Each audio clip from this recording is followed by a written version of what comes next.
Once again welcome back to my channel Rajesh Gupta Classes. आज जो आप लोग हम पढ़ाने जा रहे हैं वो हायर परचेस सिस्टम का सबसे इंपॉर्टेंट टॉपिक है, that is default in payment. ठीक है, भुगतान में त्रुटि। तो इसका कैसे अकाउंटिंग ट्रीटमेंट करेंगे। तो डिफॉल्ट इन पेमेंट पढ़ाने के पहले सबसे पहले समझना होगा डिफॉल्ट दो तरह का होता है। एक होता है पार्शियल डिफॉल्ट, एक होता है फुली रिपोजेस। एक पार्शियल रिपोजेस मैंने कुछ परसेंट तक रिपोजेस होगा, कुछ छोड़ दिया जाएगा। आगे होता है पूरा एसेट का रिपोजेस होना। देखिए पार्शियल रिपोजेशन कब होता है, जैसे आप 2-3 एसेट खरीदे हुए हैं, डिफॉल्ट हो गया तो मानिए आपके यहाँ पर एक एसेट छोड़ दिया, बाकी 2 रिटर्न ले लिया, या 2 छोड़ दिया 1 रिटर्न ले लिया, ये हो गया पार्शियल।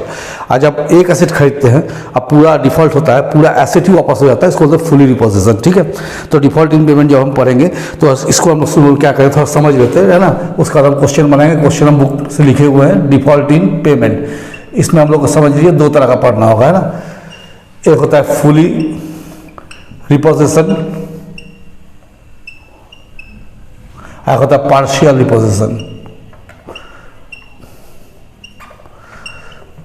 देखिए फुली रिपोजिशन क्या होता है, इसको हम लोग इस तरह से बोलते हैं in case of one asset, single asset. In case of मानिए एक एसेट है, पूरी वापस हो गया तो सिंगल एसेट में हो गया, या 3 एसेट है तो भी हो सकता है।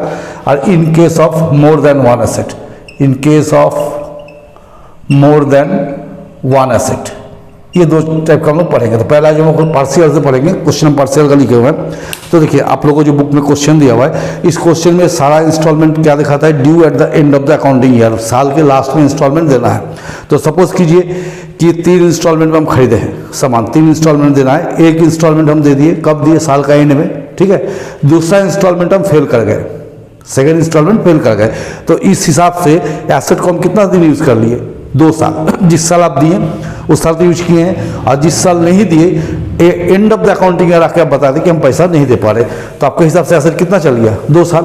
तो यदि 1 साल का पेमेंट होगा तो आप लोगों को 2 साल का डिप्रीशिएशन काटना होगा। अगर 2 इंस्टॉलमेंट पेमेंट हुआ है तो 3 साल का डिप्रीशिएशन काटना होगा, 1 साल बढ़ा के। क्योंकि जब भी हम लोग ये डिफॉल्ट का पता चलता है वो एंड ऑफ अकाउंटिंग ईयर पता चलता है। मानिए 2 साल दे के आया, तीसरा साल में आकर बोले नहीं देंगे, तो 2 साल तो हम यूज किए ही है, और तीसरा साल का एंड में आकर जब बोले तो इस साल भी हम एसेट को क्या किए, यूज कर लिए। इसलिए अगर 1 इंस्टॉलमेंट पेमेंट होगा तो 2 साल का डिप्रीशिएशन काटना होगा, और 2 साल का पेमेंट होगा तो 3 काटना होगा। इस तरह बढ़ा के करना होगा। तो चलिए क्वेश्चन जो हम लिखे हैं, क्वेश्चन नंबर 19 है SM शुक्ला का बुक का। किसी नया बुक पुराना बुक के चलते क्वेश्चन में थोड़ा अंतर आ सकता है, हो सकता है आप लोगों में 23 या 22 हो, जिन लोगों को नया वर्जन होगा वो लोग 22 या 23 होगा, या आप लोग टॉपिक से देख सकते हैं कि डिफॉल्ट इन पेमेंट यहाँ से लिखा है वहाँ से, है ना। तो चलिए क्वेश्चन को पढ़ते हैं। B Limited purchase B Limited purchase 3 scooter 75,000 each. B Limited क्या किया, 3 स्कूटर खरीदा 75,000 ईच करके from A Limited on hire purchase system. Hire purchase system में ए से 3 एसेट खरीदा है, एक स्कूटर का दाम कितना है, 75,000। पेमेंट कैसे किया, 75,000 रुपये डाउन पेमेंट किया, और बैलेंस इन 3 इक्वल इंस्टॉलमेंट, और बचा हुआ पैसा को 45,000 डाउन दे दिया, और बचा हुआ पैसा को 3 इंस्टॉलमेंट पेमेंट किया, टुगेदर विथ 12% इंटरेस्ट, 12% इंटरेस्ट देके। ठीक है, अच्छा। B limited write off depreciation 20% per annum by return on value. It paid the installment due at the end of the year but could not it paid the installment due at first year, है ना। ये पहला साल का installment दे दिया but could not pay the next, उसके बाद कोई इंस्टॉलमेंट नहीं दे पाया। तो कौन सा इंस्टॉलमेंट दिया, 3 इंस्टॉलमेंट में 1 दिया, इसके आगे दे नहीं पाया। A limited agreed to leave 1 truck, A limited क्या किया, 1 ट्रक छोड़ दिया, अब बाकी दोनों ट्रक को वापस लेके चला गया। माने बी के पास 1 ट्रक छोड़ा गया, दोनों ट्रक वापस लिया गया। जो ट्रक वापस हुआ है उसमें कितना % डिप्रीशिएशन कटेगा, 30%, इतना ही मैटर है। तो चलिए सबसे पहले लिखते हैं कैलकुलेशन ऑफ इंटरेस्ट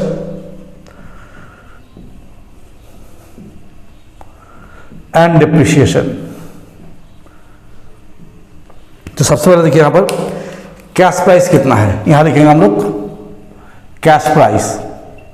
देखिए 3 स्कूटर खरीदे 75,000 करके, कितना दाम हो गया, 2,25,000। पेमेंट मेड, पेमेंट कैसे किए, डाउन पेमेंट जब लेने गए उस टाइम दे दिया 45,000 रुपया, plus balance in 3 installment, 3 equal installment. तो बैलेंस कहाँ से आएगा, तो बैलेंस ऐसे आएगा। देखिए 2,25,000 का सामान था, 45,000 रुपये दे दिए, अभी भी कितना देना बाकी है, 1,80,000। इसको 3 इंस्टॉलमेंट में देंगे, मैंने एक इंस्टॉलमेंट कितना होगा, 60,000। समझिए क्या बोले, 2,25,000 कैश प्राइस है, 45,000 रुपये दे दिए, तो कितना बच गया 1,80,000। इसको 3 बार में देंगे तो एक इंस्टॉलमेंट कितना होगा 60,000। तो 60,000 इंटू 3 1,80,000, तो भी हो गया 2,25,000। तो आप लोग को यहाँ देख रहा होगा कि कोई एक्स्ट्रा पेमेंट नहीं हुआ, इंटरेस्ट पता नहीं चला, इंटरेस्ट आया नहीं, माने इंटरेस्ट हमको एडिशनल जोड़ना होगा। तो यहाँ लिखिए कैश प्राइस, यहाँ लिखिए इंटरेस्ट, यहाँ लिखिए इंस्टॉलमेंट। देखिए कैश प्राइस दिया है 2,25,000, लेस डाउन पेमेंट कितना दे दिए थे 45,000। तो लोन कितना का लिए, कितना का लोन बना 1,80,000 का। तो 1,80,000 में 12% इंटरेस्ट पहला साल रहेगा, दैट इज 21,600। तो पहला इंस्टॉलमेंट कितना बना 60,000 बिना इंटरेस्ट का, और इसमें इंटरेस्ट जोड़ दीजिए, तो पहला इंस्टॉलमेंट कितना बन गया 81,600। इस इंटरेस्ट जोड़ना पड़ेगा। यहाँ जब माइनस करेंगे तो एक्चुअल इंस्टॉलमेंट कितना है 60,000, तो कितना बच गया 1,20,000। तो 1,20,000 का 12% निकालिए 14,400।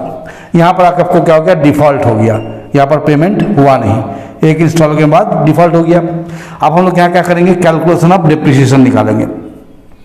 कौन साल हम लोग यूज किए एसेट को 2 साल, 1 साल पेमेंट किए और 1 साल पेमेंट नहीं किए, है ना। तो पहले डिप्रिसिएशन काटेंगे WDV में, रिटर्न डाउन वैल्यू में। तो फर्स्ट ईयर कितना दाम है 2,25,000, 20% काटेंगे कितना हो गया 45,000। अब जब सेकेंड ईयर का काटेंगे तो 2,25,000 में से ये 45,000 माइनस कर देंगे, कितना बचेगा 1,80,000। इसका 20% काट देंगे तो कितना आ जाएगा 36,000। ये 2 साल का डिप्रिसिएशन हो गया। अब देखिए क्या बोला है कि A agreed to leave 1 truck 1 scooter, एक एक स्कूटर को छोड़ के चला गया, ठीक है। तो यहाँ करेंगे कैलकुलेशन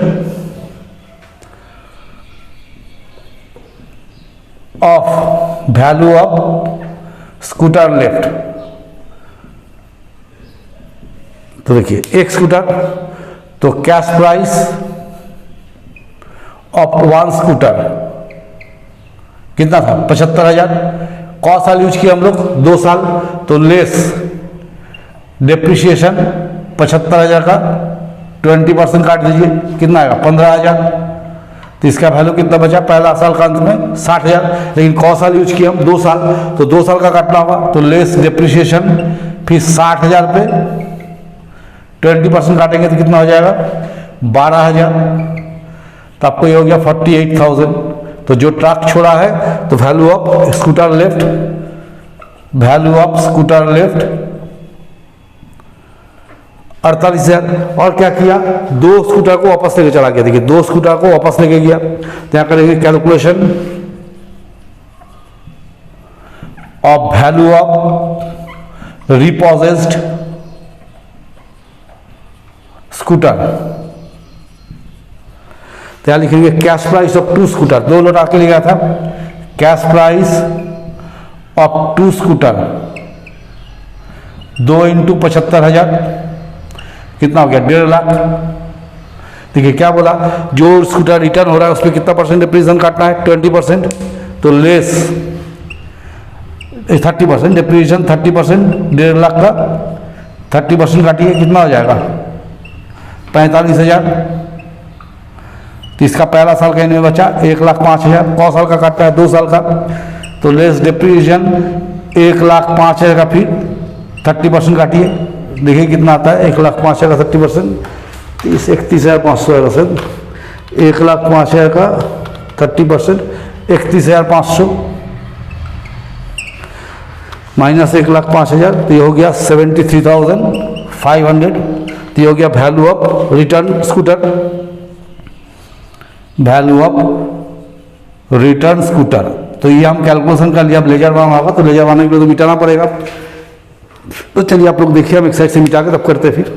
ये हम 2 लेजर खोले in the books of B limited hire purchaser book में, है ना। 2 लेजर खोले, एक स्कूटर अकाउंट, एक आपको ए लिमिटेड में हायर वेंडर।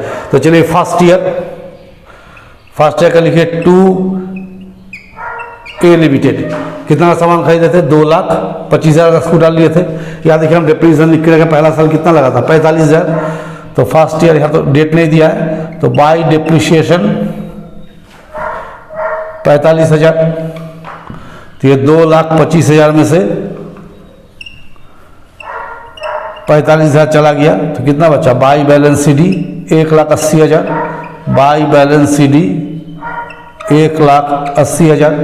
फिर हम लोग क्या आएंगे सेकेंड ईयर में, इसको 2 बैलेंस बी डी करेंगे, 2 बैलेंस बी डी 1,80,000।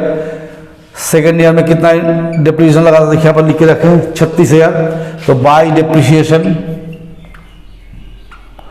36,000। कितना हमारा रिटर्न हो गया था? 73,500, तो by A limited return bracket में कर दीजिए 73,500। कितना का माल छोड़ के चला गया था? तो बना हुआ ए के पास 48,000। बैलेंस सी डी यहाँ समझने के लिए स्कूटर लेफ्ट, जो स्कूटर छोड़ के गया आपके पास, उसका वैल्यू लगा 48,000, तो इधर हो गया 1,80,000। तो यहाँ भी कितना हो चाहिए? 1,80,000। तो 1,80,000 से माइनस कीजिए, जो बीच में बचेगा वो आपको प्रॉफिट या लॉस होगा। तो 1,80,000 माइनस 36,000 माइनस 73,500 माइनस 48,000, तो ये बचा 22,500। तो जो बीच में बच गया उसको लिखिए बाई प्रॉफिट एंड लॉस 22,500, ये आप लोग आंसर दिया हुआ है। अब हम लोग बनाएंगे ए लिमिटेड हायर वेंडर अकाउंट। तो पहला करेंगे फर्स्ट ईयर, बाई स्कूटर कितना खरीदे? 2,25,000। जिस समय लेने गए थे फर्स्ट ईयर में डाउन पेमेंट कितना किए थे? 45,000, क्वेश्चन में लिखा हुआ है। 2 बैंक 45,000। फर्स्ट ईयर में कितना इंटरेस्ट लगा था? बाई इंटरेस्ट अकाउंट देखिए, पहला साल का इंटरेस्ट लिख के रखे 21,600। 2 बैंक पहला साल का इंस्टॉलमेंट कितना चुकाए थे? 81,600। आज इसको हम टोटल कर लेंगे, 2,25,000 प्लस 21,600, तो हो गया 2,46,600। तो यहाँ पे कितना चाहिए? 2,46,600। इसमें से हम लोग माइनस कर देंगे 45,000, 81,600, कितना बच गया? 1,20,000। 2 बैलेंस सी डी 1,20,000। फिर सेकेंड ईयर में जब आएंगे हम लोग, ये बैलेंस का बी डी कर लेंगे, बाई बैलेंस बी डी 1,20,000। अब इस साल का कितना इंटरेस्ट लगा था? बाई इंटरेस्ट कितना आया था? इस साल का 14,400। और जो ट्रक रिफंड हुआ था इसको लिख दीजिए यहाँ पर सेकेंड ईयर में, स्कूटर रिफंड, बार बार ट्रक बोल रहे, स्कूटर। बाई स्कूटर्स अकाउंट कितना रिफंड हुआ था? 73,500। ये जो लिखा है इसी अमाउंट को लिख दिए, तो हो गया 1,34,400 1,34,400 में से 73,500 माइनस कर दीजिए, तो जो बच गया बैलेंस सी डी, ये अमाउंट ड्यू है, ड्यू वेंडर को देना पड़ेगा 60,900। ठीक है, तो ये हम लोग का बनाए क्वेश्चन नंबर 19। आप लोगों को बुक में 22-23 होगा, क्योंकि मेरे पास पुराना बुक है, आप लोगों को क्वेश्चन थोड़ा आगे होगा। तो चलिए मेरे साथ बने रहिए, इसके बाद भी जो डिफ़ॉल्ट का क्वेश्चन है सारा हम बनाएंगे, इसमें कुछ क्वेश्चन कमी नहीं करेंगे। 4-5 क्वेश्चन है डिफ़ॉल्ट का, उसको बनाएंगे। उसके बाद insurance premium, repair to asset जो है वो सब भी बनाएंगे। तो चलिए तब तक के लिए बने रहिए। जो चैनल में नए आ रहे हैं, पहला बार देख रहे हैं, तो जरूर से सब्सक्राइब कीजिए और बने रहिए मेरे साथ। हम तो तीनों साल का पढ़ाएंगे, first year, second year, third year भी पढ़ाएंगे, और साथ में जो एमकॉम के बच्चे हैं उनके लिए भी हम कुछ चैप्टर आप चालू करने वाले हैं, बहुत जल्दी चालू करेंगे। तो आप लोग मेरे साथ बने रहिए।